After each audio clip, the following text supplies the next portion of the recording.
I remember the first time I saw a picture of a blue whale, which was in a National Geographic magazine. A drawing of the whale and then a tiny human standing beside it. This thing was bigger than any dinosaur. And as an 8-year-old, I couldn't imagine that there was anything that big. I'd followed them since childhood with the absolute design to go and film them myself at some point. And that was 40 years later.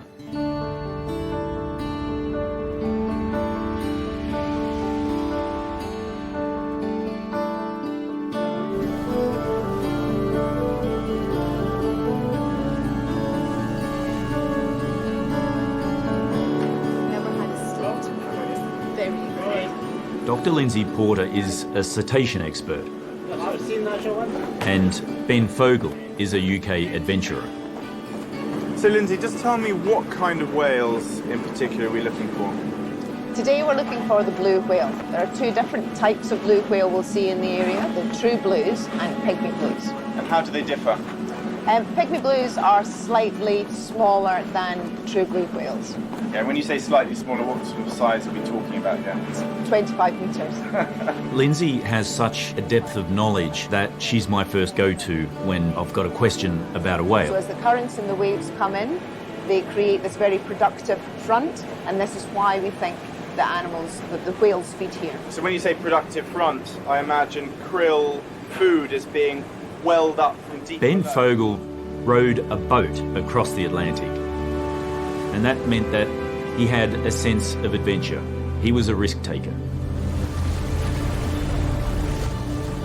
From the very first day we saw them blowing, we knew they were there, but they were very hard to reach. These animals can do up to 30 kilometres an hour underwater, and they can stay underwater for a half an hour and go in any direction.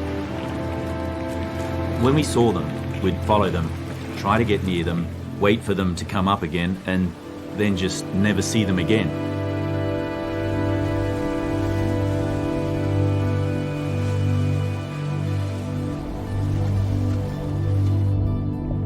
Tell me what I should be listening out for.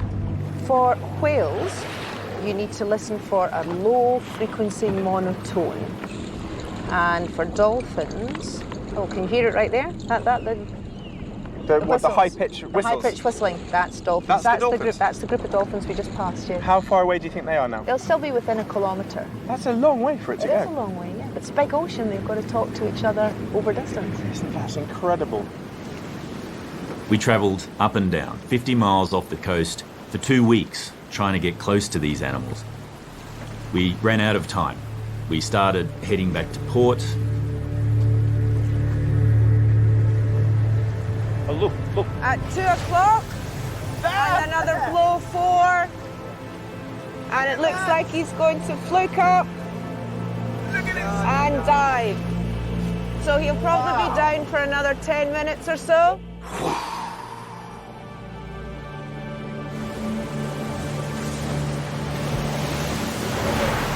They look like freight trains, like enormous spaceships that just travel effortlessly.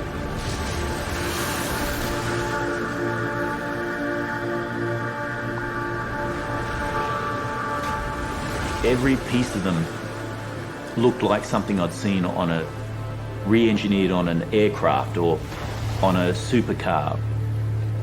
When they fluke, they arch like that. Their tail comes up vertically and drops straight in the water, and you can barely hear a sound.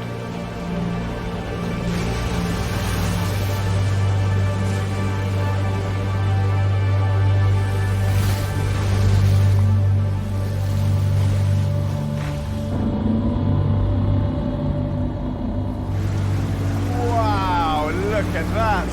Wow! That is just beautiful.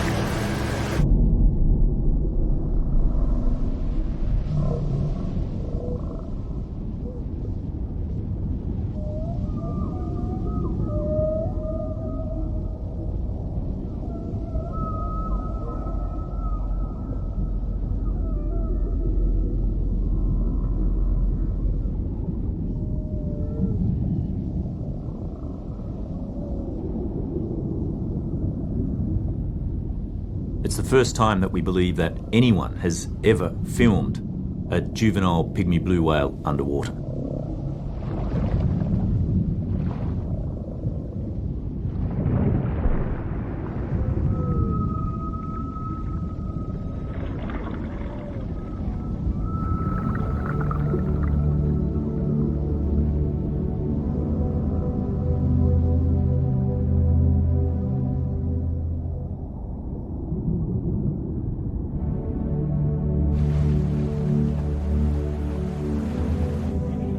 What do you think it's from, Alex? Is it from a ship? We were in the Indian Ocean off the coast of Sri Lanka, where there hasn't been any commercial fishing because of the civil war. The beaches have been closed for up to 30 years. We thought this was a relatively pristine environment.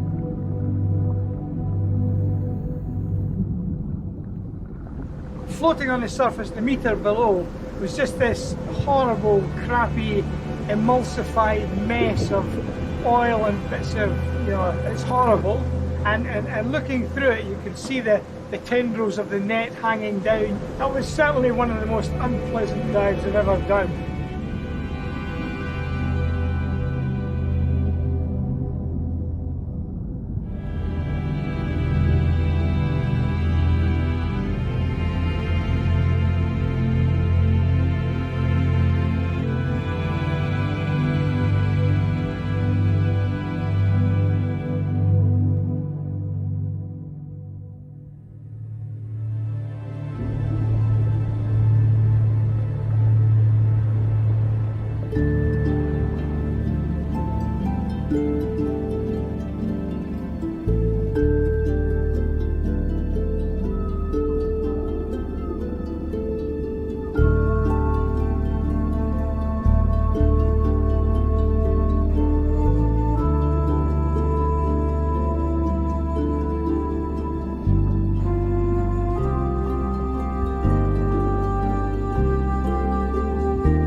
I spent my childhood in the sea. Growing up in Grand Cayman, we didn't have organized sports after school. We didn't even have a TV until I was 13, so the sea was my playground. As a freediver, it was the place where I proved myself to myself by traveling to the absolute edge of myself.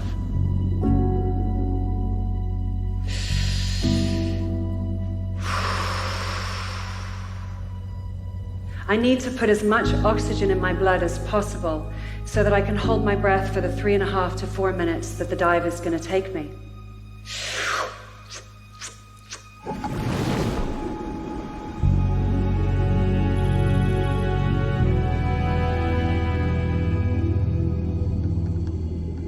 "525 feet is beyond the crushing depth of Second World War submarines.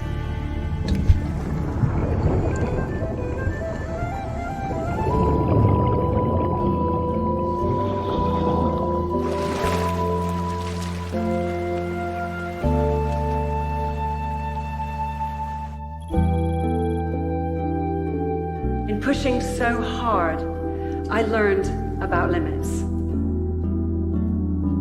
I got a fiery redhead and she redefines my limits every day. Finally, for me, it feels like there's a point to this bizarre gift I have of, quote, looking pretty and holding my breath. I have the opportunity to pay the sea back, but I'm learning on my feet. I didn't know that in the last 10 years, we've made more plastic than we did in the century before that. Half of those plastic products are considered disposable. But think about it. How can a disposable product be made of a material that's indestructible? Where does it go?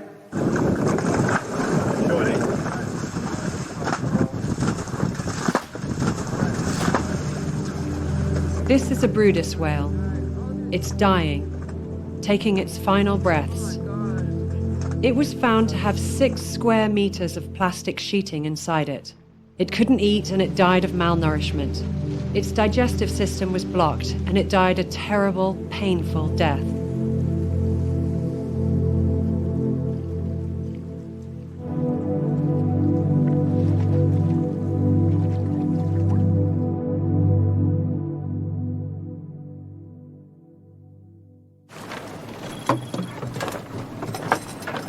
here. It's got a hole in it. This is all some of the rubbish that we found in the floating jetsam and flotsam in the ocean. We'll get Ben to go through it, but there's even a pack of unopened biscuits. You can see it's been there for some time with the mollusks that are growing off it. There's crabs. There's a crab in there. Look. So quite extraordinary. Another one here. The detritus that's built up in these areas where they don't have the benefit of getting rid of the rubbish. Well, we're about 20 miles offshore. It's been trapped in the river mouths and now it's all been flushed out into the sea. Of course, this is one of the main areas where we're hunting for the blue whales to film, so this is right in their environment. They feed by opening their mouth and just sucking up whatever's in their path. They take in hundreds of gallons of water, they express that water and they feed off the krill and tiny fish. But they can't tell the difference between krill and plastic. Disposable lighters. They just, this is never going to degrade. These are going to be floating there for a very long time. They'll break down to very small particles, and that's if some large marine mammal doesn't come along and swallow them whole. It's got nowhere to go. This is where it lives now. Well, to contrast that area of affected ocean by those plastics with the virgin blue water that you find very close by, well, there's just no comparison. The animals of the world deserve the blue ocean, not that sort of shit. I started to wonder what's happening in oceans elsewhere on the planet.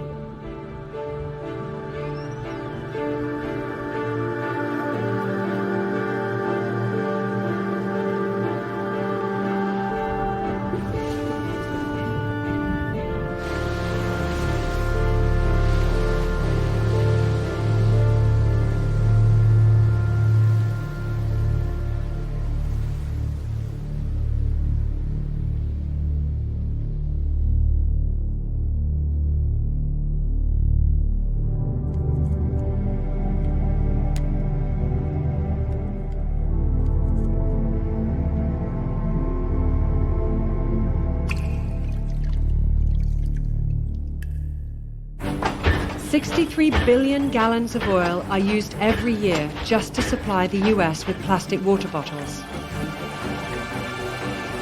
The US alone throws away 38 billion bottles every year.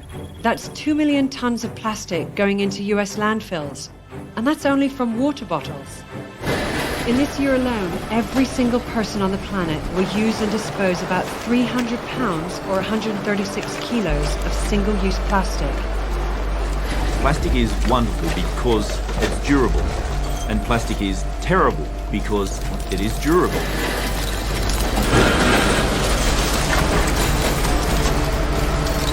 Almost every piece of plastic ever made is still on the planet in some form or another. Plastic production globally this year is expected to be more than 300 million tonnes. Half of which we'll use just once and then throw away.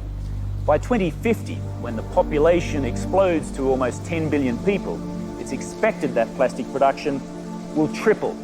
The problem with that is that today only a fraction of the plastic that we produce is recycled.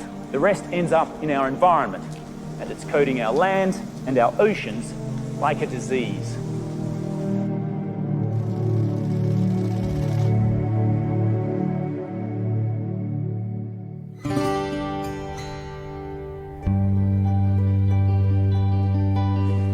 Tasmania smells like freshness.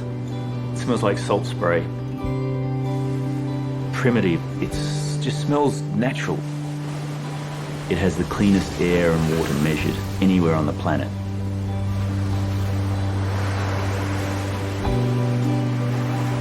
The ocean to me it's my church, it's my temple, it's my synagogue, it's my mosque, it's where I feel the most spiritual. It's where I go to work, where I go for my enjoyment, and where I go to think. And it's also the environment that challenges me more than any other environment that I know.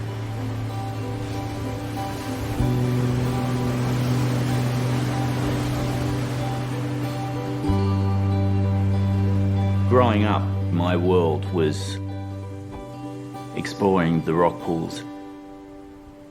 tiny little fish that I could catch and study and release a day later.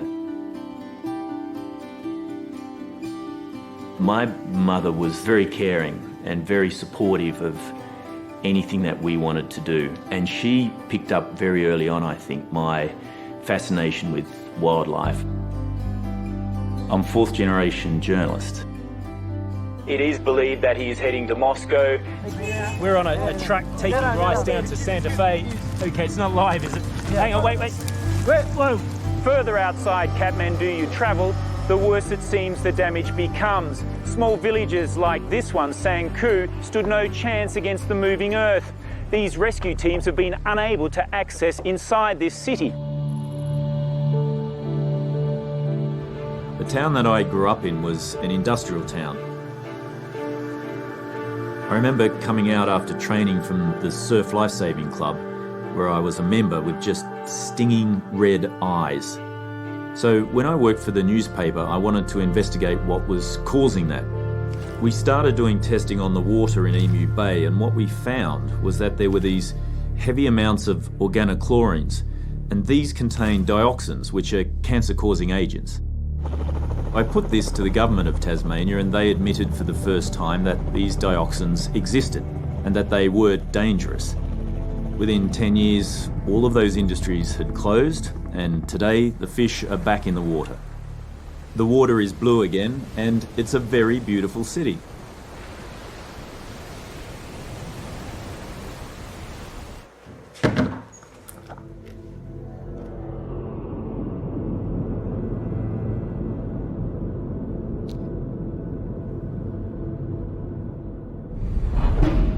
We think that when we put something in the trash, or when we just toss it from a boat or on a beach, that it goes away.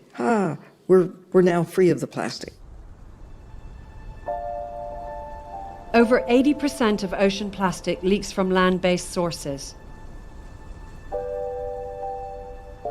Even if you don't live near the ocean, chances are your plastic garbage has found its way to the sea. The Great Lakes in North America are a good example. 80% of the litter along the shorelines of these majestic lakes is plastic. What trash doesn't remain on the shoreline or sink into the lake sediment flows through the canals and river systems, through the St. Lawrence Seaway, and into the Atlantic Ocean. These Great Lakes are just one example. This level of plastic debris is found all around the world.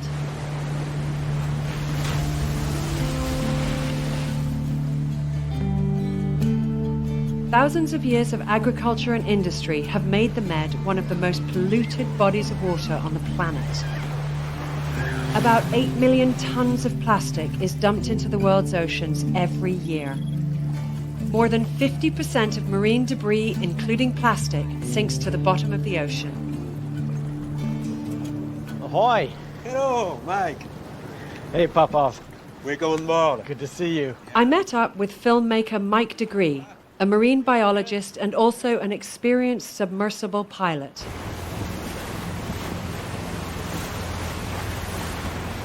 It'll be interesting to see just how far-reaching it really is to be this far offshore and see whether the plastic that we know is coming from that direction is winding out in the depths out here, right?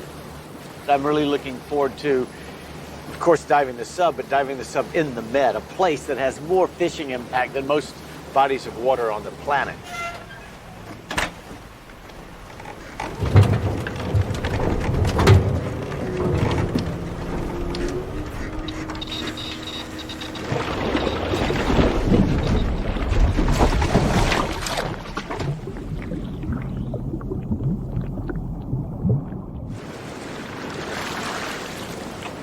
Remora pour surface, il faudra évoluer sur plus profond et on va continuer à essayer de voir si on peut trouver des plastiques en descendant un peu. Hey Mike, it's Tanya. Can you tell me what you're seeing down there? You turn the light on and you're descending through these particles.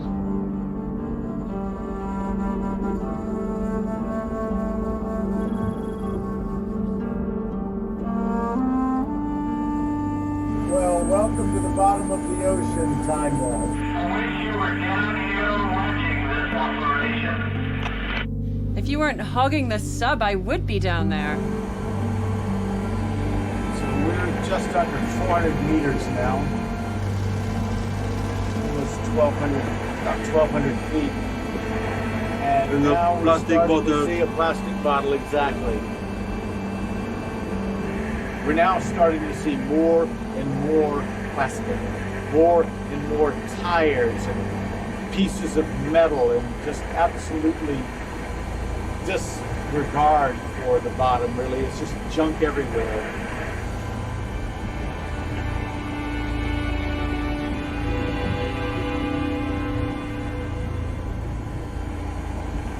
Fishing line is a really dangerous thing to see in a submarine. You can get entangled in it and stuck to the bottom. Not a good thing. Tanya, this is Remora. We are right in front of a pretty good sized bundle of plastic. Is there any chance that you can grab some of it with the manipulator? That's exactly what we're going to do.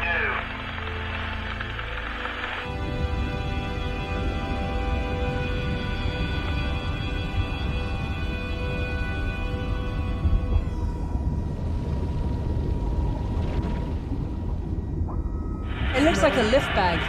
On dit un lift bag? It's a what? C'est les parachutes de... C'est les parachutes, c'est des systèmes d'écoute pour sous-marins. We saw unexploded bombs, old parachutes, and plenty of plastic rubbish. Our scientists commissioned a small, remotely operated vehicle to travel over 1.5 miles down to the deep trenches.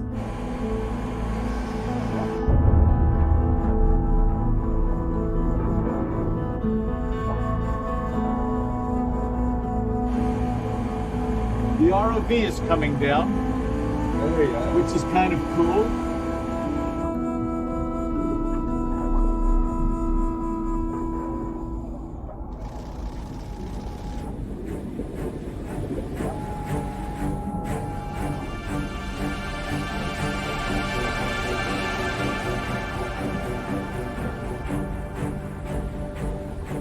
Here, where the daylight never reaches, the eddies and currents have collected scores of plastic bottles.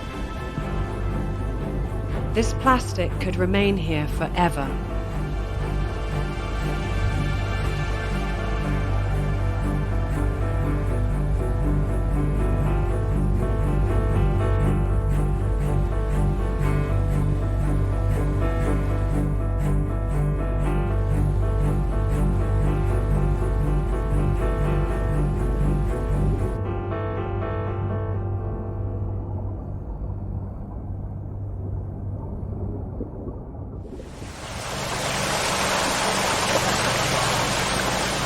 Go down, 350, 375 meters, hit bottom, start moving around, and immediately start seeing trash.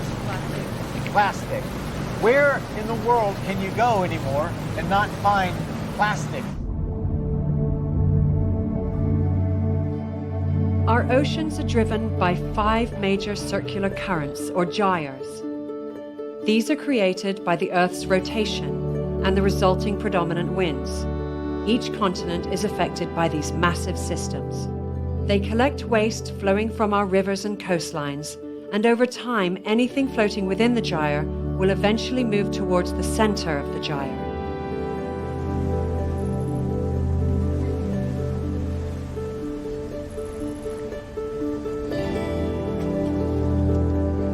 Our producer Joe Ruxton was familiar with the story about a huge floating island of garbage twice the size of Texas in the North Pacific. Joe joined Dr. Andrea Neal and her team on an expedition to this great Pacific garbage patch. So we're deploying the Manatrol, and we're going to look for fine particulates and debris. This mesh here is 333 microns, which is in the size range of zooplankton. The manta trawl captures material on the surface. It will take anything the size of a pinhead or larger.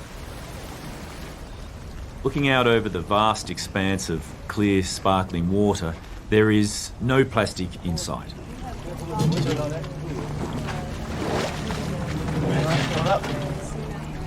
The contents of the trawl are emptied and floated.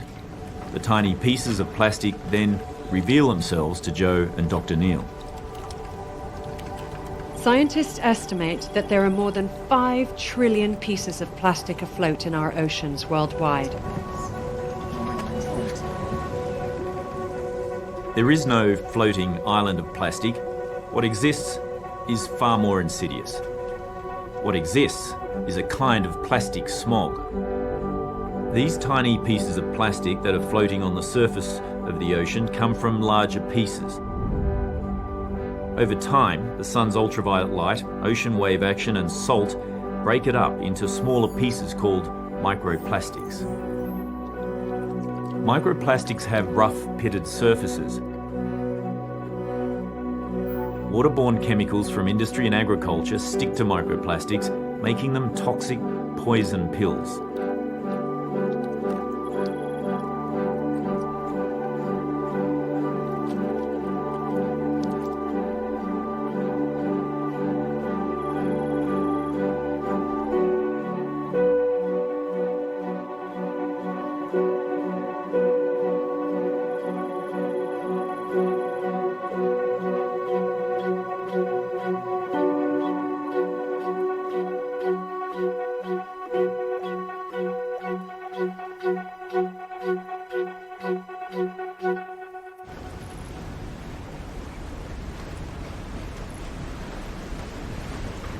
There are 5 ocean gyres, and the South Pacific is one of the least studied, next to the Indian Ocean. I've been to 3 of the 5 gyres, so this will be my number 4. So let's go fishing for plastic. All right, let's do it. My first study was done in the North Atlantic in 2009. We took a series of 7 samples, and by weight, we then estimated that the North Atlantic had 3,440 metric tons of just microplastics. We're not even including the larger plastics. It seems really heavy. Maybe we caught a coconut. Oh, that's the wow. Oh, yeah. You can see how well this device works. Yeah. It collects everything. They look like they've just broken off something. Yeah, and they're they're very fragile. tiny. Look at this. Michael, I think we found our first noodle. Yeah, Okay. exactly what that is. The pre-production pellets. Those things float all around the world, don't they? That's right. What does it look like to you? It looks like a little egg.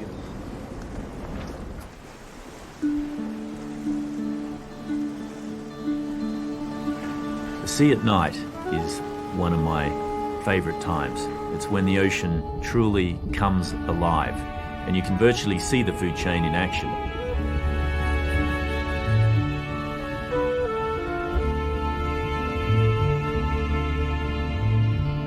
Zooplankton feed on phytoplankton, small fish feed on zooplankton, squid feed on small fish, and so it goes on, up and up the food chain.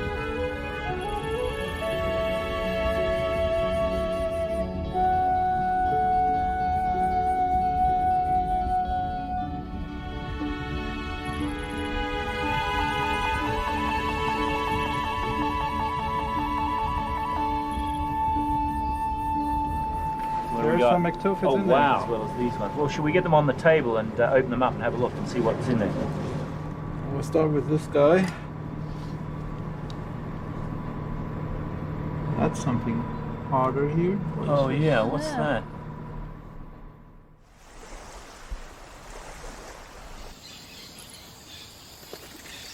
This is the very first sample we did, and it was a night trawl so that we could catch lanternfish. After I dried the sample, I hand-picked the pieces of plastic. This is what we found. So what this means is the feeding that's occurring on the surface of the ocean has these plastic fragments floating around and is actually intermixing in the food chain. You know that plastic doesn't degrade. And most of the time we say it breaks down, but that's probably not an accurate way to say it.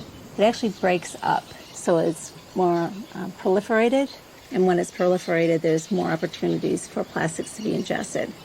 Many of the marine creatures eating this kind of plastic are in our food chain. Does that mean then that this plastic is getting inside of us? The problem is these plastics adsorb chemicals that are free-floating in the ocean. So when the fish eat the plastics, those toxins then migrate from the plastic into the muscles or the fats, the parts that we like to eat in fish. Building up in the fish then as they eat more and more of them. And so that's the part we like to eat, and that's where these chemicals migrate to.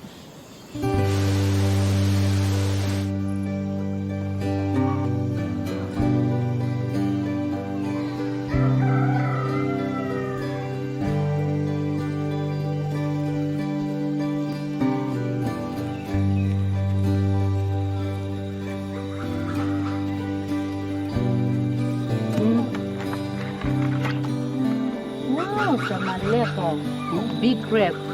Nice, eh? The front, eh?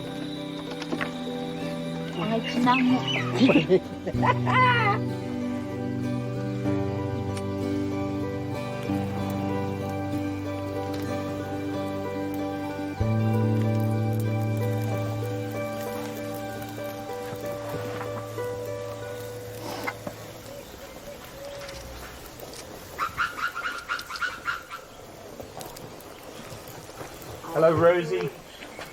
Hi. How are you? I'm the Bula. Hi, Bula. Salota. Dinner. What are we cooking? We're having taro leaves with fish in coconut milk. That's a very traditional Fijian village dinner. Yes, it is. It smells really good, except for the smoke. Yeah. Just really making my eyes water in here. Did you light your fire using plastics for this fire? Always, yes. And you do that every time you cook food? 3 times a day. Instead of buying kerosene, you use plastic because it's easier to burn. Much cheaper. Much more easier cheaper. to find. It's free. Very much, and it's free. I'm feeling that in my eyes. Do you feel that affects you in any way? You start having problems in breathing, and you have problems in coughing, and sometimes you can have headache. But it doesn't really bother us because we've used that for a long time. So you're used to it? We're used to it. Yeah, whereas I'm not, which is why I'm crying right now. You're crying, and I hope you're not crying because of me. There's no chance. I'm crying because I won't get to try this food. What I'd like to do is bring back a scientist, if we can, and do some measurements on the smoke and just see what kind of chemicals are being released from the plastics as you cook. Would you let us do that? Yes, of course. And then we can have a look at maybe some of the health implications of starting the fires with the plastic. Yes, I think that's a good idea.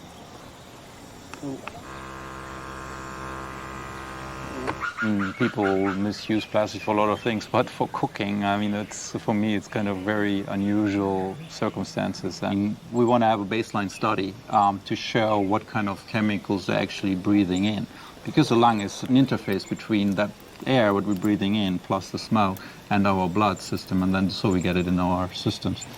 What did we find today then with the experiment that you did with this device? I'll show you. These filters are white when you put them in. That's brown, almost black. Yeah.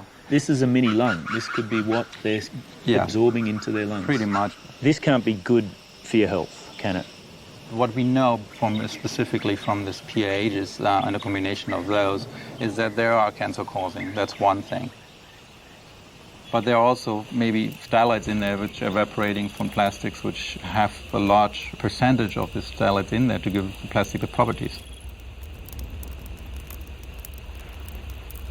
If you breathe them in, they have hormone-changing properties, so-called endocrine disrupting properties, and a lot of other health effects as well. Professor Sue Jobling is the editor of the recent World Health Organization report on endocrine disruptors.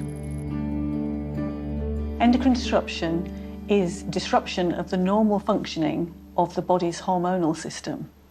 They fool the body into thinking that they are hormones, and then they either block or mimic the action or production of hormones. And in doing so, they interfere with very many bodily processes: growth, metabolism, reproduction, and critically early development. The majority of ocean plastic comes from just 6 countries.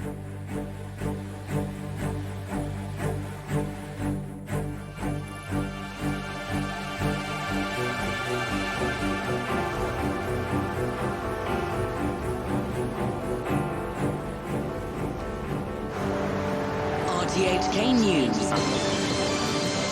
Billions of plastic pellets have spilled into Hong Kong's southern waters after several containers fell off a ship when Typhoon Vicente battered Hong Kong. 6 containers full of nurdles, all of them broke up in the storm and disgorged most of their plastic bags into the sea.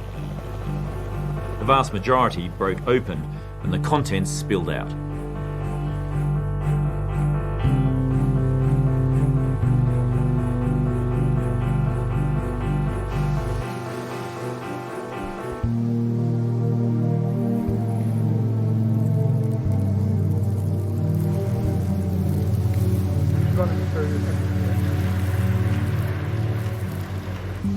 Just plastic pellets everywhere.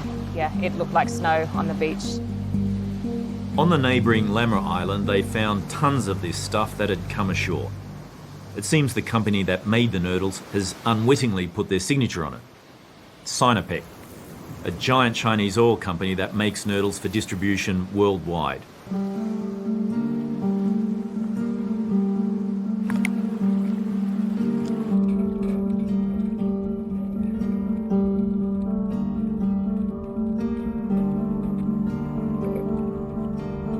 Close by are some of the sacks also ripped open. The vast majority of them would have been carried off by the typhoon to disperse their contents far and wide. 4 of the 6 are here. So we got the one on the top here. It's the one we found at Beaufort Island. It's totally destroyed. It's a 40-foot container.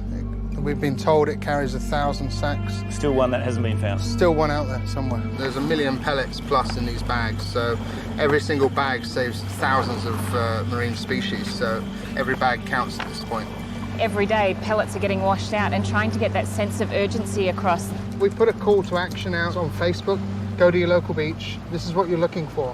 These are the bags, these are the pellets. Yeah, we came up with a rapid action plan. Get a quick survey of the coast so we can see the bigger picture. And from that, then we isolated some hotspots. Which beach, Chung Chau Moi Wo, needs more people to help? Beach number 1. I set up the Facebook page, Plastic Disaster Hong Kong, and it went from 80 to 1,000 likes in a few hours. And it became pretty much the one place where all the information was being posted by everybody. And even the government were checking it. Sinopec were checking it. Sinopec sent down people from their head office. They had general managers on the beaches. They have been very responsible. They have been down. We had an emergency meeting about it. They're very concerned and they're offering all the assistance they can. Thanks for helping, guys. There's some more concentrated pellets down the end there. Once you let people know what the problem is, people have their own ideas and can contribute their own ingenuity to help solve the problem. It's the people of Hong Kong realised the severity of the problem and just came out in their masses to help. And that is something I will never ever forget.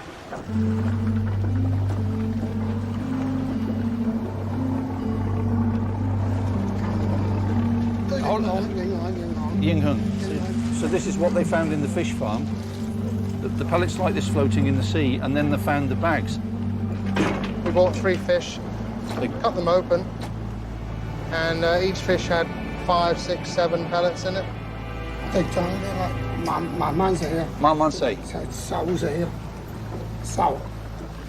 Because they can't ingest anything, they can't take in any more food.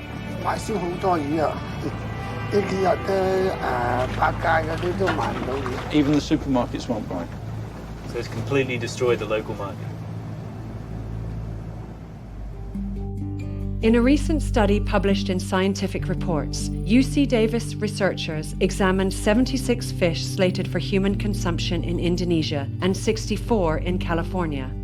They found that in both groups, roughly 1/4 had anthropogenic debris in their guts. The researchers found plastic in the Indonesian population and plastic and textile fibers in the American one. When sampling blue mussels at 6 locations along the coastlines of France, Belgium, and the Netherlands, microplastics were present in every single organism examined. When you eat shellfish, you're often eating the entire animal, so you're more likely to eat plastic.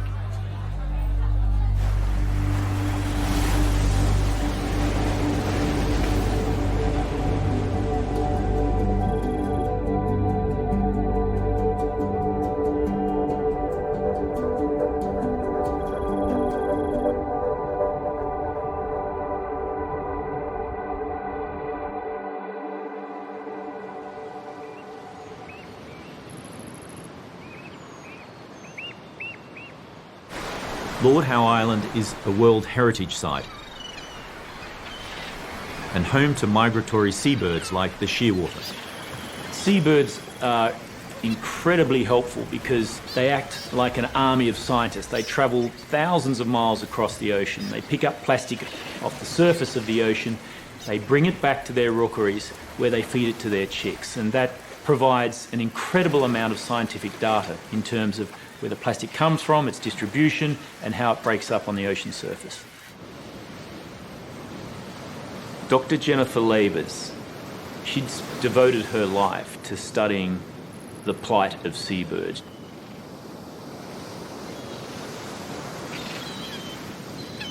Shearwaters are incredible birds. They migrate thousands of miles, stopping only here to breed. All species of shearwater nest in the earth. Their parents return from their distant ocean feeding grounds by night to feed their chicks in their burrows. After 70 to 90 days, the chicks venture above ground for the first time. They stretch their wings and begin developing their flight muscles.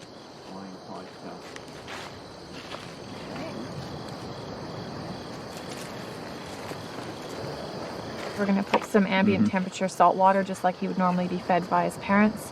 And Ian's just going to hold the mouth open here, and I'm going to put the tube down into the stomach if we can get him to cooperate for a moment. Have you ever received serious injury from one of these? Indeed, have I ever.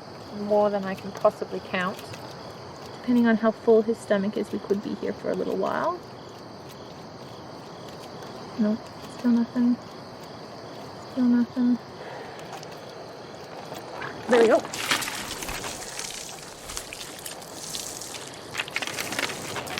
Whoa, look at that. Need to get some of the oil and stuff out of the way. Very slippery with all that oil in it. Yeah, that's a lot of plastic, isn't it? Yeah, and some interesting colours. So the red is quite uncommon. It looks like we've got quite a few of the resin pellets, the nurdles, lots of microplastics. There's no way at 935 grams that he would be able to take to the air. But make a bit of a note, he's got some damage to his lower mandible. 41.7. Garbage thrown away in the United States can make its way to Antarctica. Plastic in our coastal waters is pulled into the centre of massive wind-driven, churning circular gyres. There are many other ocean currents also diverting the trash all around the surface of the ocean. In reality, it's just one ocean with no boundaries.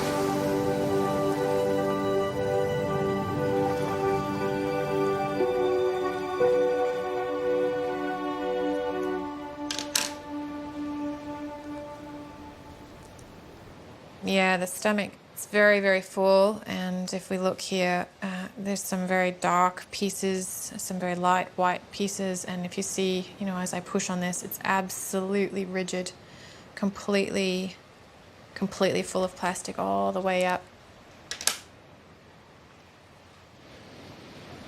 Oh, look at that. Absolutely no doubt that this bird died as a result of that plastic. That is literally a gut full of plastic. It's quite alarming, isn't it? Oh, it's awful. Range of plastic types and colours. We've got everything from the blues and the reds His to the stomach's just filled with it. Big pieces too. big Like sharp heavy. pieces.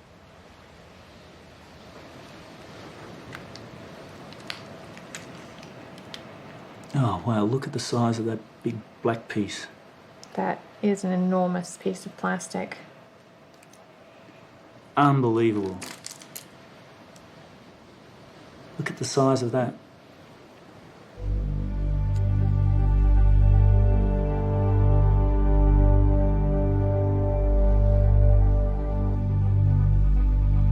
I counted 234 pieces of plastic out of that one bird. Is that a record? Not even close, unfortunately.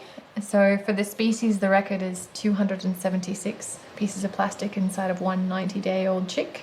And that plastic, when we weighed it out, accounted for 15% of that bird's body mass. So that's a pretty scary statistic. If we translate that into human terms, it gets even worse. That would be equivalent to you and I having somewhere around 6 or 8 kilos of plastic inside of your stomach. It's equivalent to about 12 pizzas worth of food inside of your stomach.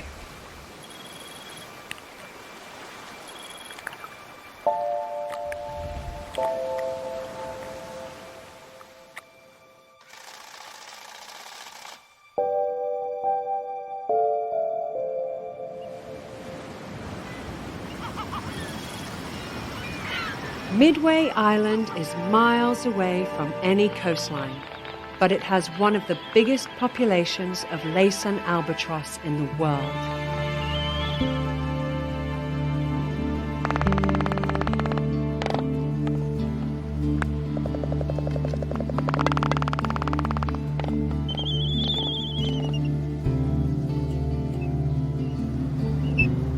Like the shearwater, their parents have traveled thousands of kilometers to find food.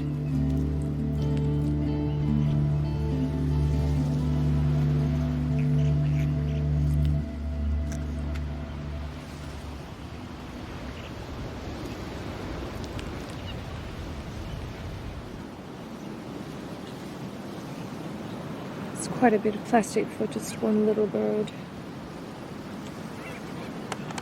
The parents were trying to do the right thing. There's a lot of squid beaks in here, and this purple colour is evidence of the squid ink. It's just a shame that every now and then they got it wrong and got it wrong in a bad way.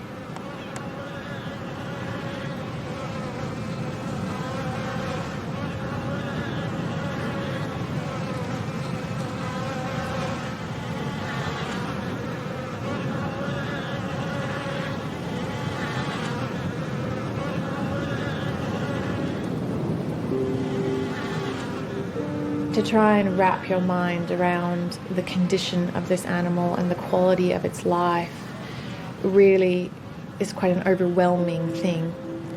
I do have some pretty rough days, have to go home and really wrap my mind around where do we go from here. All week we've been cutting up birds, and this is without a doubt the absolute worst one that I've come across. That is an incredible amount of plastic.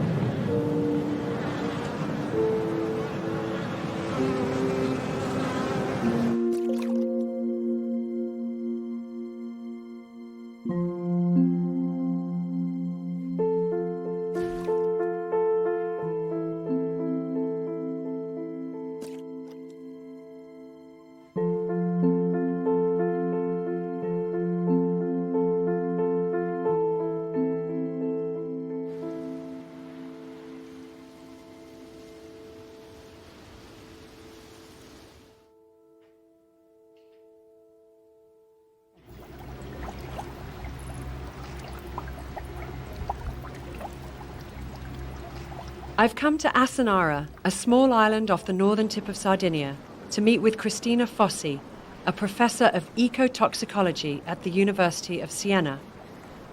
The Turtle Rescue Center here has just received a loggerhead turtle. The animals come from Corsica, so from France, and they have identified the animals because they have problem of floating. So it was floating in a very unusual way, and then they have discovered that the causes is the presence of a large amount of plastic in the stomach. These plastics? This plastic, they produce gas and then the animal are not more able to go down to die. Does he have to perform a surgery to remove this? No, he used very simple stuff. One that was used to remove the gas from the intestinal tract. Then he used it's an antibiotic, a normal antibiotic, in order to save the animal to infection. And then the last point was to use a fat diet. Treat the gas, get everything moving, and get it out. Yes. So commonly, plastic bag that floating on the surface can be misunderstood as a jellyfish. and then they can eating days after days. Plastic bag or other pieces of plastic, obviously the consequence at the end can be lethal for the animals.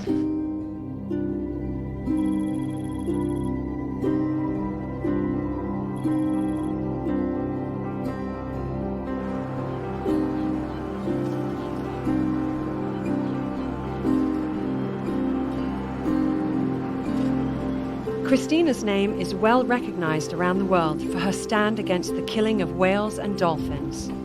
We use the approach of the skin biopsy in order to identify the level of chemicals and the toxicological effect on these wild animals.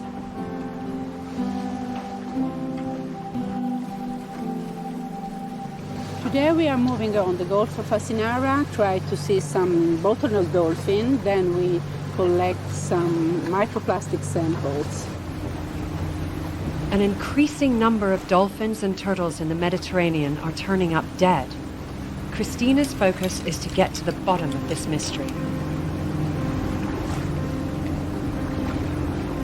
And she has a very unusual way of getting the information she needs. Eccoli là, eccoli là. Da voi guardate la freccia, non si va a vedere.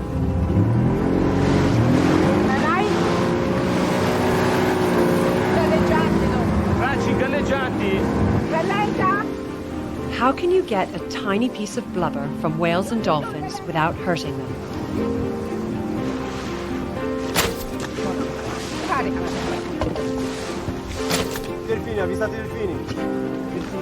The dart bounces off, taking a small piece of flesh with it, which the scientists use to conduct their research. It is very difficult.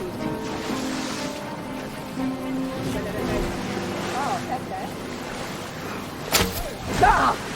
Forse l'ho preso! It may be, I don't know, but... So we can start to process the biopsy that was collected with the darts. The species is bottlenose dolphins. That's one of the common species around the coast. And we suppose also one of the most polluted ones. You expect that you're finding derivatives from plastics in the blubber of these animals because they're consuming other animals that are directly consuming the plastics. Exactly. And so if the plastics are in the food chain for the dolphin, they're also in our food chain. Exactly.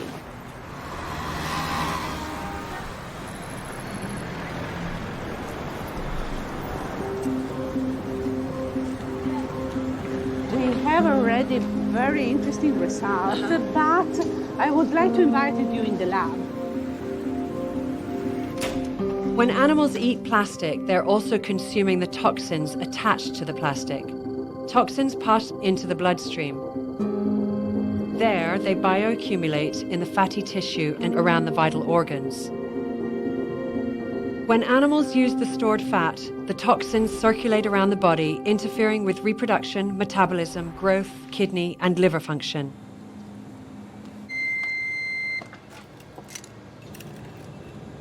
As we have seen this day, there is a clear evidence that plankton species and fin whale, for example, have a very high level of phthalate that we consider one of the plastic derivatives. But that data can represent a real warning signal of exposure to the Mediterranean environment, including human, in a real toxicological risk.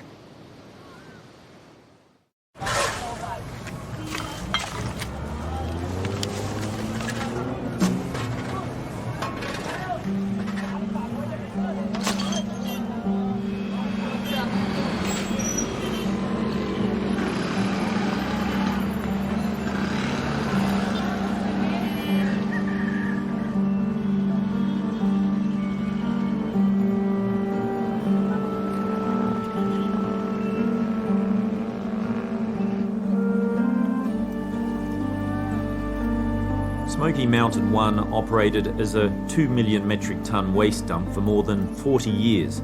It closed in 1995.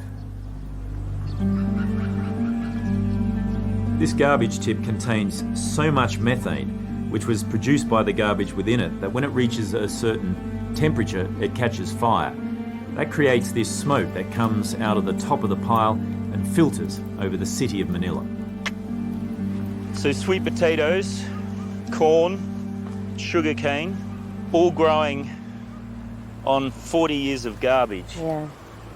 You worked here as a 12-year-old. Yeah. To earn money to support my family needs. And what would you collect up here?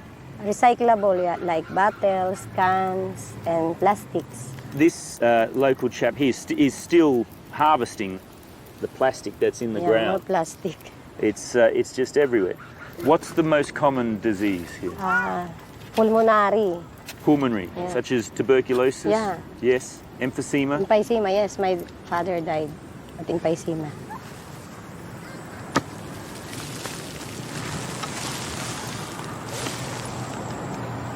No one knows how much plastic has accumulated in the sea in the last 50 years, but one thing is sure, the pace has picked up. The world of plastics is present everywhere. Yet this presence is but a premonition of a future world. Our children will see a bit of that world, and our grandchildren will not see the end of it.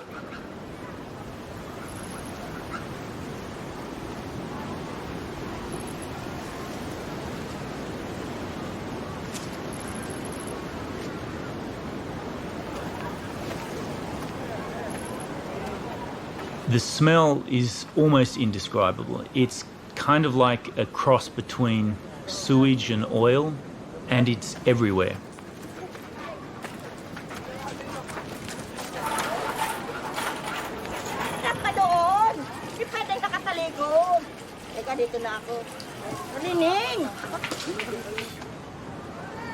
The ground to within 2 inches above it is covered in flies.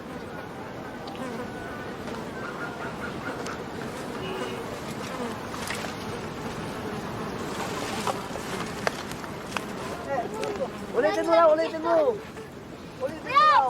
Okay.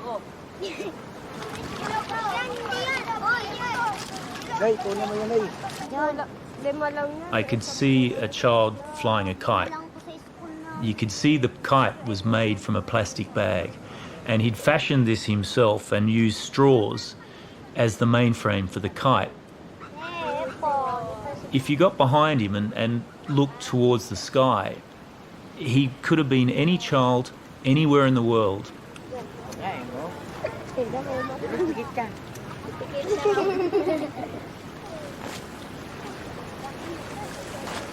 Every time it rains here, every time the wind blows offshore, the sludge, the plastic from all of that rubbish ends up straight in Manila Bay. And I guess into the stomachs of whatever marine animals are still able to survive in the bay. A lot of plastic here. I guess a lot of this is brought in by the river.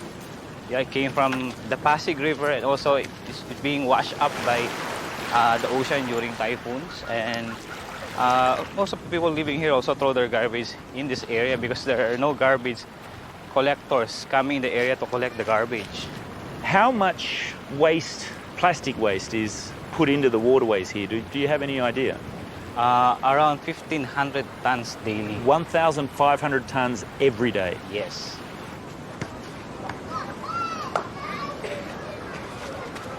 One more. Ready? You go now.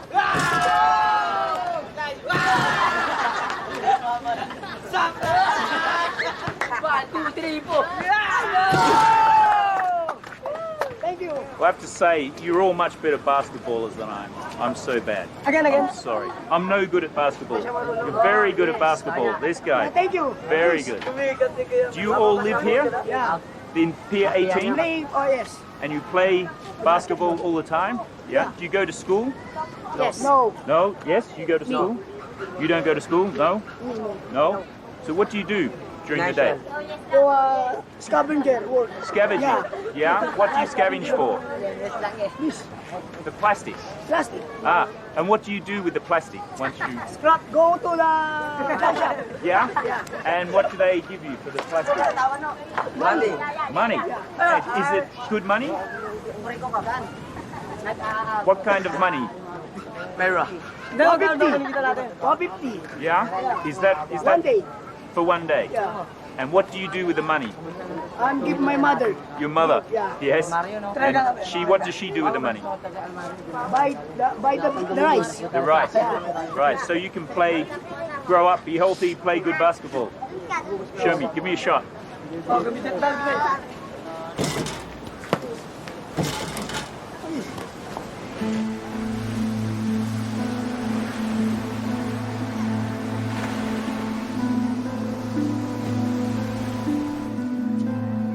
Most of the waste created by the individuals within each of these villages, towns and cities generally ends up on the streets or in their canals. It's easy to understand how these sorts of places become delivery systems for plastic into our oceans.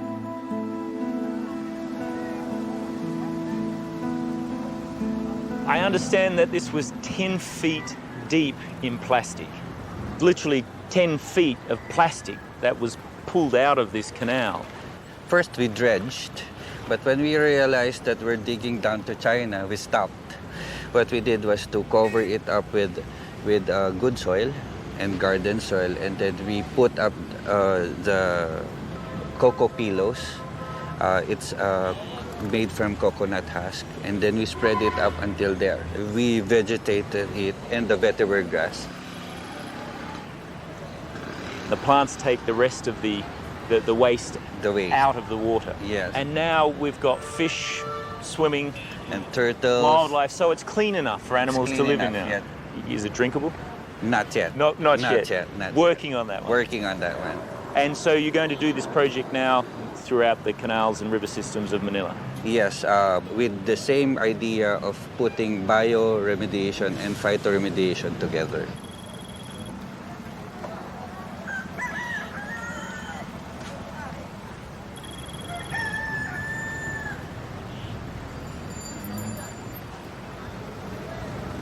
Do you think that will solve the plastic pollution problem here? The one that will solve the plastic solution is the behavior of the people around the stero. So maybe we'll start with that first, and then we'll solve everything else afterwards.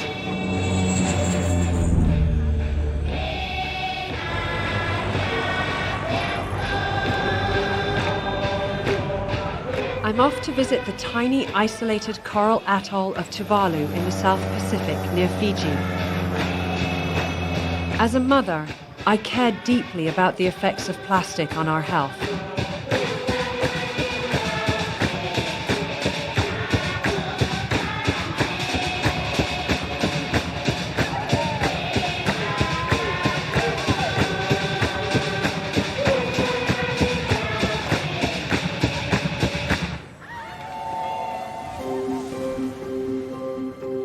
Tuvalu gained its independence in 1978. It began importing foreign goods and food, and with that came plastic. I realized just how tiny this nation was when I flew in over the atoll. Tuvalu is a microcosm of the entire planet, and they have nowhere to put the plastic. During World War II, in order to build an airstrip for the Allies in the Pacific Theatre, large quantities of coral were dug up and carted off to be crushed and mixed for the tarmac. Gaping holes left behind are called borrow pits. They were never filled back in and are now used for refuse.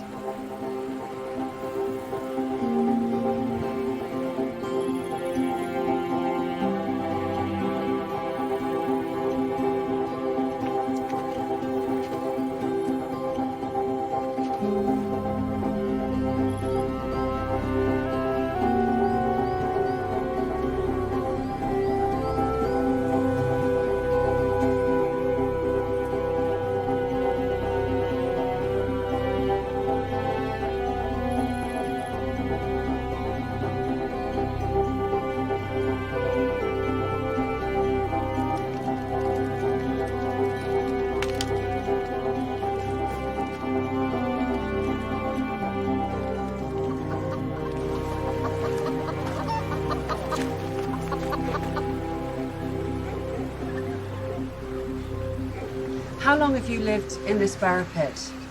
25 years. 25, so you're 25 years old? Yeah. In your 25-year lifetime, have you seen the amount of plastic in your surrounding community increase? Yeah, very increased. Before, in my early childhood, I don't see any plastic because we don't used to import packaging plastic. Tell me what it was like growing up here as a child. We always swim at the barrel pit. We don't know that there is effectiveness to us. We just swim and then we go. We like fishing. You used to fish out of the barra pit and eat the fish, but you don't do that anymore? No, we don't eat the fish. We just feed the pigs. You feed the fish to the pigs? Yeah. What kind of health problems are you seeing people suffer from? Flu. Some people, they get cancer. And then some people, they don't pregnant. People in the barra pit are having problems conceiving? Mm-mm. If things don't change in the barra pit, but the people stay here, what do you think will happen? I think they get disease and they don't want to leave. Like, this is a nice place, but because of that importing packaging, they destroy our paradise. And I want a good future for my children, because I love my children.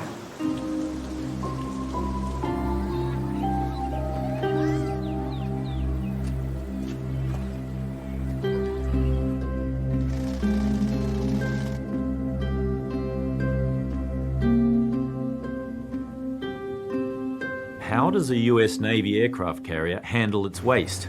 With about 4,500 sailors on board, just shy of half the population of Tuvalu, the amount of waste generated every day is enormous.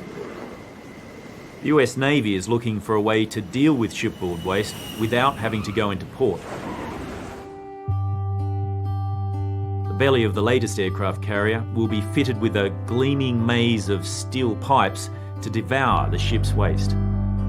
Pyrogenesis of Montreal was contracted by the US Navy to develop a green technology capable of processing the waste generated by these sailors. At the heart of this technology is a plasma torch that changes the molecular structure of whatever is put into it, transforming it back to its core elements. Better still, it has no detrimental effect on the environment, it runs off its own energy, and is affordable.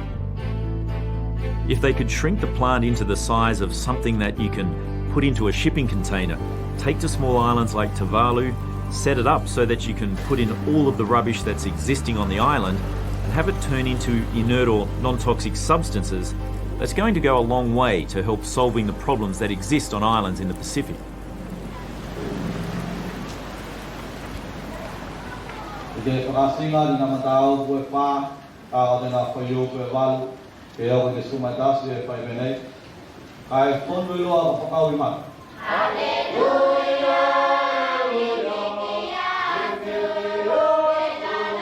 If an innovative, workable solution like pyrogenesis is not implemented in places like Tuvalu, the quality of life will continue to decline. The island will eventually be choked by its own plastic waste. Combined with the rising sea level caused by climate change, Tuvalu's habitability is under serious threat.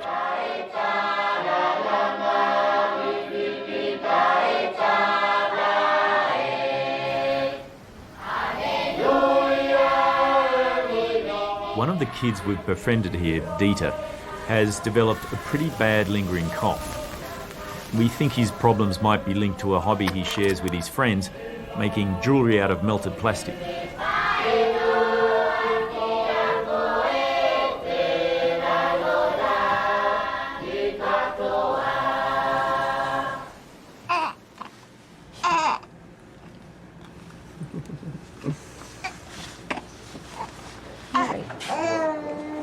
Tanya is extremely protective of her children, so she's incredibly engaged in their well-being, particularly where she has control, and she has control over her environment. This is Charlie, huh? Surprised he wasn't born with a face mask. Yeah, right. And a nose clip? And a nose clip. It wasn't easy for me to conceive. I'm an older mum. I worked really hard for this. All the time trying to conceive, being really clean in my body.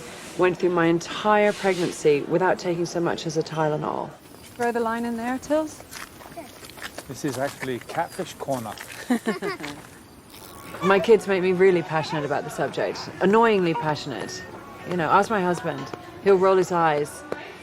He goes from this guy who's washing Ziploc bags, and I just think, oh, I'm winning. My husband is washing Ziploc bags. I see them drying in the sink, and I'm like, yes. But then he'll forget, and I see, you know, plastic wrap over a food, and I'm like, no. You've had a very healthy lifestyle. You haven't been able to control every aspect of it. So the likelihood is he may have plastic in his system. It's terrifying. It's awful, and it's made me question sometimes, gosh, is even having children the right thing to do?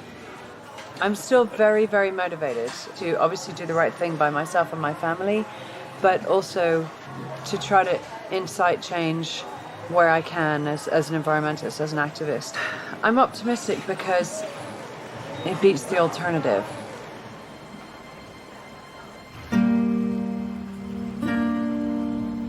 Austin is a very cool city that's environmentally aware. It was the first city in Texas to ban the plastic bag. It's an oasis of eco-friendly people in a state that's headquarters for the largest oil companies and petrochemical plants.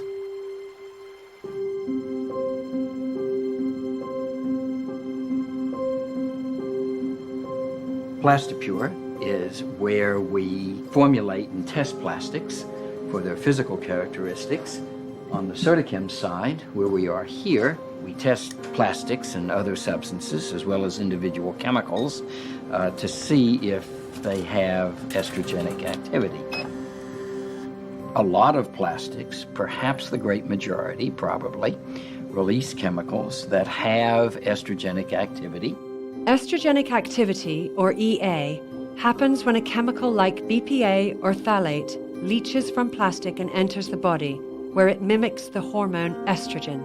92.6% of Americans aged 6 and older have detectable levels of BPA in their bodies. The levels in children between 6 and 11 years of age are twice as high as those in older Americans.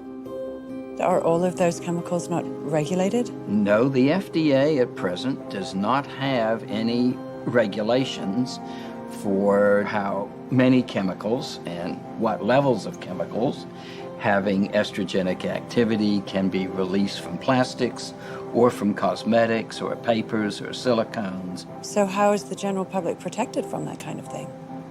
They aren't. They aren't. From baby bottles to sippy cups to food can liners to water bottles hydrating the youngest athletes, consumers have been exposed to a root chemical called bisphenol A, or BPA, an artificial sex hormone used as a core building block in close to 7 billion pounds of plastic on the market today because of its strength and resiliency. This isn't a weak contaminant. This is a powerful contaminant, and it's striking right at the core of American public health. When something says that it's BPA-free, is that something I can trust? Over 90% of all plastics that don't have BPA, nonetheless, release chemicals having estrogenic activity. So BPA is not the only bad guy that we need to be looking out for? BPA is only one bad guy. It's like saying, I've caught Al Capone. I've just handled the criminal problem in the United States. We do quite a bit of this testing to see where the issues are, but we also use that data to help manufacturers make safer products. Right. The average consumer goes, Pali wada wada? You know, I don't get it. Just tell me what is the right one, what is the safe, what isn't. But when we look at baby bottles, we have to look at all the different components that come in contact with the milk or with the baby. All of the hard and clear materials that we've tested leach these estrogenic chemicals. Other things like the nipple are generally made from silicone or latex. Latex always, from our test, has come back positive for EA, and silicone generally is positive for estrogenic activity. And stainless steel is obviously, as I thought, a better option. If it doesn't have a liner, Stainless steel, it tends to be fine, and glass tends to be fine. But colorants tend to leach a lot of chemicals, so we try to stay away from colorants when we can. Right. When we can't, white and black tend to be the least. Okay. And we've started using a lot more foil in our house rather than this stuff. Foil is a better option. Okay. We use foil in the lab because foil doesn't leach these chemicals. And this, I know, styrofoam. It's a personal pet peeve of mine. The likelihood is estrogenic chemicals will leach out of styrene products. Cold fluids, anything. Likely hot fluids would increase the amount of leaching, but it would still be leaching something. The majority of plastics increase the release of chemicals having estrogenic activity after they've been exposed, particularly sunlight. How do you not consume it? You can't go anywhere without seeing food wrapped in plastic. You can't go to a restaurant without, takeout boxes being in plastic, hot foods going into plastic. My answer there is, well, demand safer plastic. So what we're going to do is go inside a couple of restaurants and ask them about, we'll ask them for food and see what they can give it to us in a plastic container. Hello, how are you doing? Good, how are you? I'm not too bad. Can I get the power plant? Can I get a small berry blast? Hello there. Can I get an orange juice, please? What can I get you for lunch today? I'm getting the BLT. A BLT. Do you have anything not wrapped in plastic? I have nothing to do with the food. Do you have anything other than plastic to put it in? No, you can buy our giant little reusables. Yeah, but that's still plastic. Without the plastic lid's fine. Is that paper? Yes. It is, great, yeah. Do you have anything other than plastic? We have that one in a cold press. It's actually exposed to less oxygen, so it's a way better juice with twice the amount of vitamins and nutrients. That sounds really healthy. Yeah, it's the way to go for the balance. Yeah, that sounds great. Cool, man. But do you serve it in anything other than plastic containers? We have them made at our central kitchen every morning. Yeah. And they bring them to us on the cold press juicer. Yeah. So it's ready to go, bottled for convenience. But that's in plastic, yeah? Do you have something not plastic? No. And you serve all your drinks in plastic cups as well? Yes, sir. Keep the straw, because that's plastic. I'll have to leave it then, I think. Yeah? Yeah. Okay, that's okay. Yeah? Okay. Well, thanks very much. Yeah. All right, what can I get you? Yeah, I felt like I was a bit of an eco-warrior. Tell me, what's my food wrapped in? It's not plastic, is it? I'm going to die of something. Yeah, but do you want to die early or late? My boyfriend actually tells me every single day of my life to not be drinking water bottles from my car, but if I'm thirsty, I'm thirsty. Do you know what? He's right. And you've got that wrapped in paper. That's good. That's impressive for a takeaway place. Take a salad and stick them in like a few of these. Yeah, that'd be better than sticking it in plastic. If you could put it maybe between two paper plates, it's just all the chemicals in this that get into the food. And you've made such a great sandwich by the look of it. We gave in to the sales hype of the 50s that plastic was disposable, that we could throw it away. There is no away.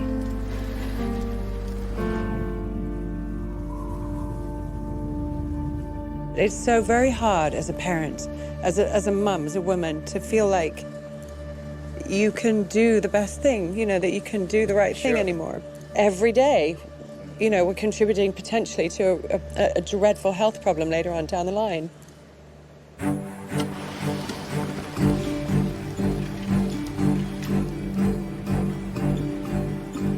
Now, there's nothing else to put it in.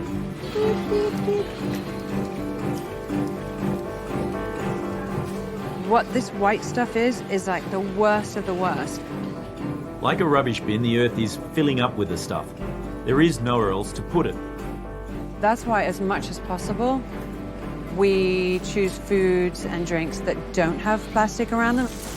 It starts with the individual, and it starts with us. What do?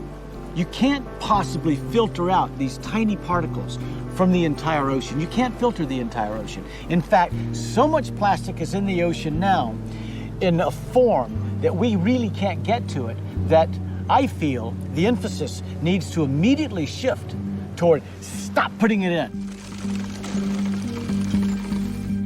Mike Degree is right, but how do we get to the point where we can stop putting it in? Hi there. Speak to the man. That's me. I noticed when I came in here and ordered my sandwich and my drink, they both came in plastic containers. Our cups are 100% plant-based, so they can be composted. You're one of the first places in Austin that I've come to that has an alternative.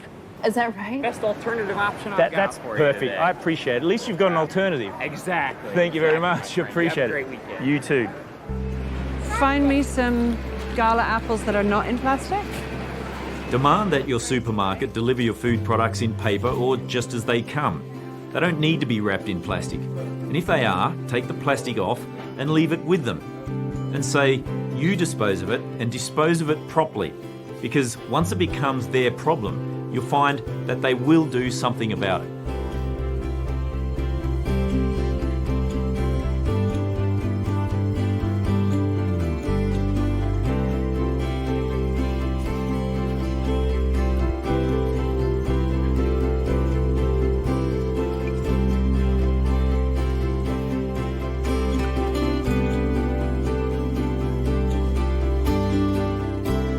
Don't put your plastic rubbish in a dumpster where you know it's going to landfill. In 1991, Germany became the first country in the world to pass packaging laws forcing plastic manufacturers to be responsible for the recycling or disposal of any packaging material they sell. The industry set up a company to oversee plastic waste collection, recognised by the green dot. When I was a kid, we used to run around the neighbourhood collecting glass bottles to take to the store to collect a 5-cent refund that we'd get. Plastic packaging pretty much killed the bottle deposit system, but here in Germany, they've reinstated it. You can take your plastic bottles to almost any supermarket and put them in this machine. And what it does is it reads a barcode which tells the machine the kind of plastic that it is, that it's recyclable, and which retailer it comes from. So the consumer gets a 25-cent deposit off every bottle. The retailer gets the plastic, which they can sell to recyclers for a lucrative amount of money. And on the streets of Germany, you very rarely see these things anymore because everybody recycles them.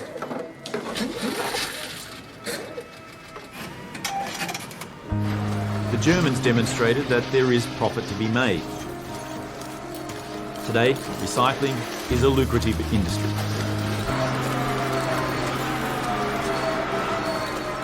Pressure your government.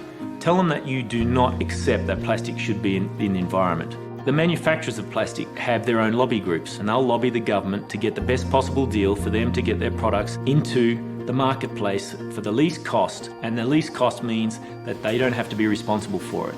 If they manufacture it, they should be responsible for its collection and for its proper disposal. We will all be better off if less plastic is manufactured in the first place. Scientists are already calling for governments to reclassify plastic as a hazardous substance, because then existing laws about hazardous substances will already be in effect. Plastic bags and water bottles are the worst single-use offenders.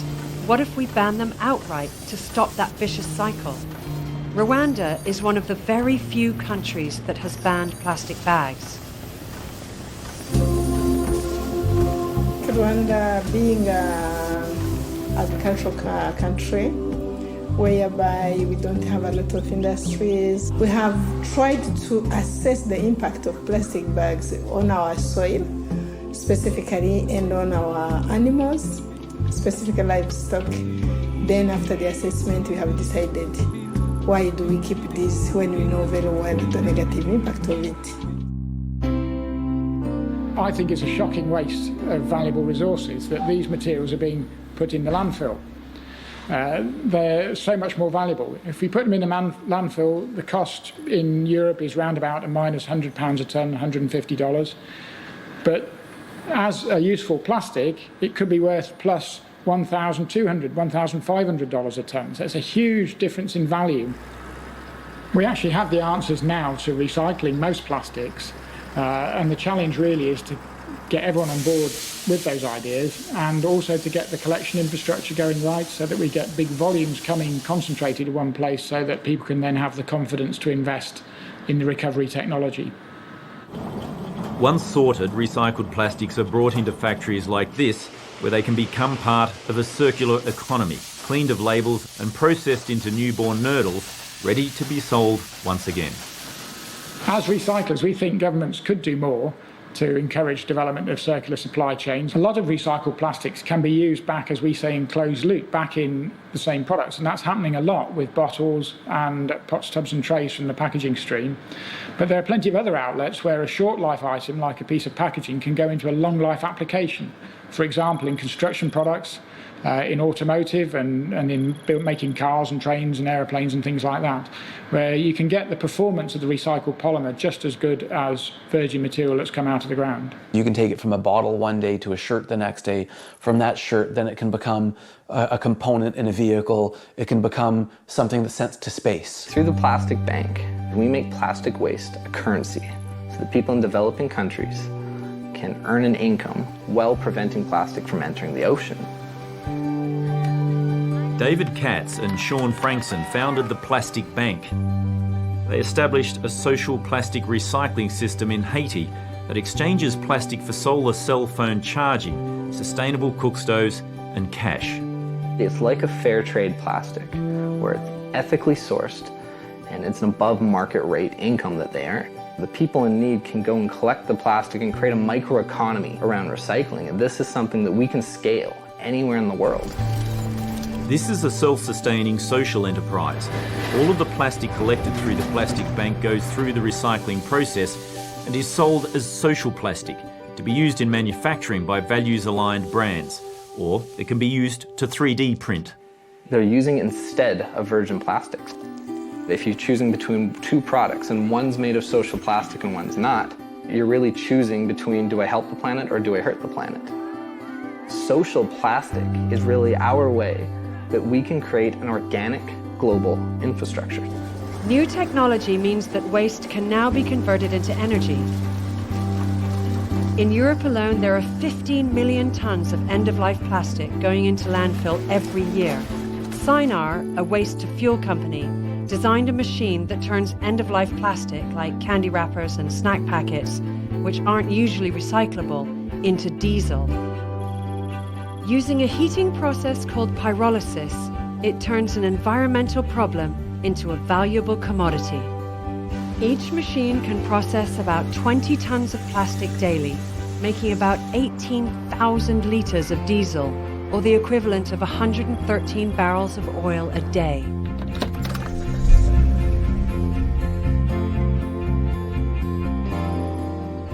Islands like Lord Howe manage their plastic waste with solutions that match the way they live. There is no burning and there is no landfill on this island. Food waste, the garden waste, the paper and cardboard gets composted. All the recyclables are baled and sent back to the mainland, and currently the island's diverting 85% of all their waste from landfill. This is the recycling sorting facility. We can separate, we can bale everything. You can galvanise a community to do amazing things.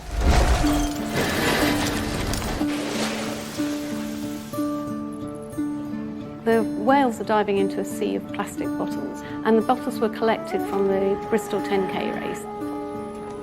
It was important to the artist Sue Lipscomb to make this sculpture out of sustainable materials. She used recycled plastics and locally grown willow. There are 70,000 bottles. That means in some way up to 70,000 people have contributed to this art. I kick off by telling the kids something about whales, and the reaction is just fantastic. They love hearing about how big they are. They really get it. They ask you all sorts of perceptive questions that an adult might not think about, and I really just love the enthusiasm of the pupils. Wouldn't it be great if politicians 40 years down the line still had that same enthusiasm that school children show when they come here? Wouldn't the world be a different place?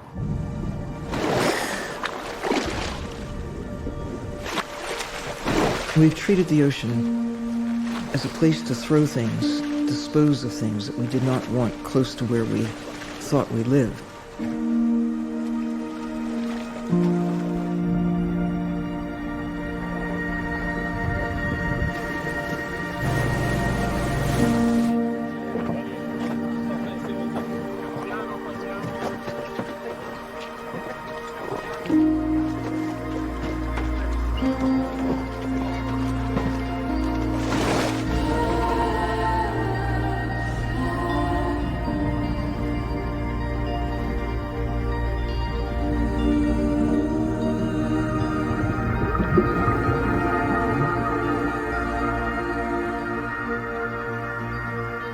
2015, natural history broadcaster Sir David Attenborough met with President Barack Obama. Obama, who spent his boyhood in the natural splendour of Hawaii, grew up watching Attenborough's films. What we're seeing is global trends that depend on the entire world working together. Yes. My daughters, I find, Malia and Sasha, they're much more environmentally aware this generation than I think some previous generations. They think it's self-apparent that we've got a problem and that we should be doing something about it. I absolutely agree. And the young people, they care. They know that this is the world that they're going to grow up in and they're going to spend the rest of their lives in. Right. But I think it's more idealistic than that. They actually believe that humanity, human species, has no right to destroy and despoil, regardless. Right. They actually feel that very powerfully. They do. The whole of the ecosystems of the world are based on the healthy ocean. And if that part of the planet becomes dysfunctional, goes wrong, then the whole of life on this planet will suffer. The whole planet is where we live. There is no away that you can put things and expect that they're really away. This phrase, not in my backyard. The ocean is everyone's backyard or front yard or living space. No matter how you look at it, this planet is governed by the blue part. The world truly is mostly a blue place. I'll be just as worried about Tilly and Charlie when they're in their 70s and 80s and I'm long gone. I still want them to be healthy and certainly not suffering the effects of any decisions that I made.